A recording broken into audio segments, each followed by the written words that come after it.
You know, they do things a little different north of the border. They like maple syrup, geese, apologizing, and saying, "Hey, hey." And their football is a little different. I mean, it looks like football, but it's different. The CFL has officially been around since 1958, and there are 9 teams with 9 different stadiums, and those are also very different. Today, we're going to critique them all, and that's coming up right after this. FYI, these are ranked from lowest to highest, and my criteria is completely subjective.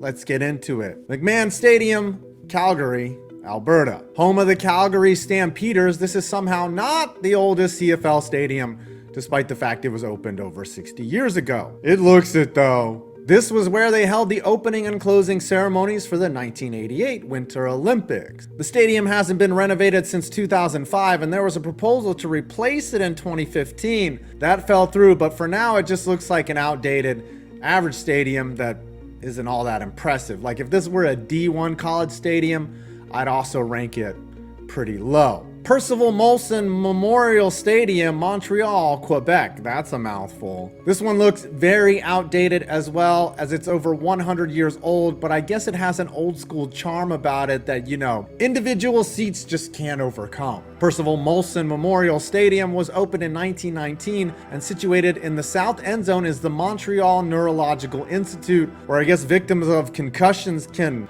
watch football. Now, I will say this. Having a place where they play professional football but still has a running track around the field is pretty whack. But the Alouettes share the stadium with McGill University, the college that basically invented football. And you'll also notice that the end zones are truncated, as said track doesn't allow the full field to fit around the stadium. That is just wild to me. Imagine if the NFL had a hexagonal field. You silly Canadians. Commonwealth Stadium, Edmonton, Alberta. Okay, now we're getting a little better. This one has actual seating and clean sight lines. Opened in 1978 and renovated in 2008, this is the highest capacity stadium in the CFL with 56,302 seats. It looks like it would be freezing cold though in those Edmonton winters. Adjacent to the stadium is a training facility called the Field House. I only rated this lower because it has an older concrete design, but still a solid home for the Edmonton Elks, who have played all their seasons here. TD Place Stadium, Ottawa, Ontario. This one is certainly an interesting stadium as it was opened in 1908, but it looks like it's been modded to bring it to the 21st century. But they only got halfway there. In 2014, renovations were completed, which resulted in the south side stands being completely torn down and replaced with luxury boxes and this interesting roof structure, which is actually made out of wood. The north side stands were then upgraded. Here are a couple before and after photos. Anywho, this makes for an oddly asymmetrical layout, but still kind of interesting nonetheless. The Ottawa Red Blacks began playing here in 2014. BMO Field, Toronto, Ontario. This is one of the craziest stadium stories to me, as the Toronto Argonauts used to play in the retractable roof dome that was the Rogers Center right down the road.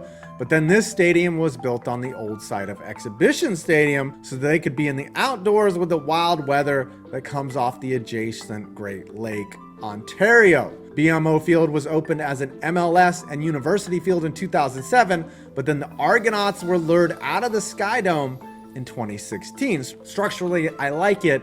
It has a Premier League stadium vibe to it. And yes, if you're going to be outdoors, large roof structures help shield the fans from both intense snow, sun, and seagull shit. Tim Hortons Field, Hamilton, Ontario. When you go to Canada, what do they say? Try the poutine, the ketchup chips, and then hit up Timmy's for some coffee and some Timbits. And so we have Tim Hortons Field, which was opened in 2014 in Hamilton, Canada. This definitely has the feel of a nice lower end Division I college football stadium, as it looks like Coastal Carolinas or UAB Stadium a little bit. But as you've seen for the CFL, this is actually on the above average end. Princess Auto Stadium, Winnipeg, Manitoba. Here we go. We're now entering the higher end stadiums on this list.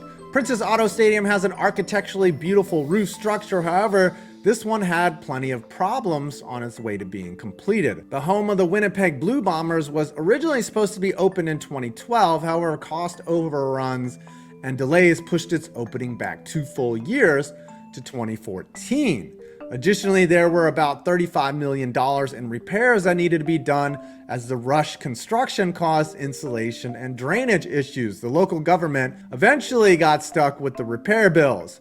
Still, it's a good-looking stadium, as it's also shared with the University of Manitoba. BC Place, Vancouver, British Columbia. One of the crown jewels of the CFL, BC Place is the only indoor/outdoor stadium in the entire league, but it was originally indoor only in 1983 when it opened. It used to have an inflated hefty bag roof like the Metrodome, but the home of the BC Lions went through a massive renovation in 2011 with a fabric retractable roof system installed, which is the largest of its kind in the world. New lighting and upgrades have also been done, making this not only a great stadium for the CFL, but also concerts and for events. But it's not the best CFL stadium on this list. That honor goes to Mosaic Stadium, Regina, Saskatchewan. Yes, Regina. It's the city that rhymes with fun. If DMX had a football team, it would be named the Saskatchewan Rough Riders, who play in Mosaic Stadium, which was opened in 2017.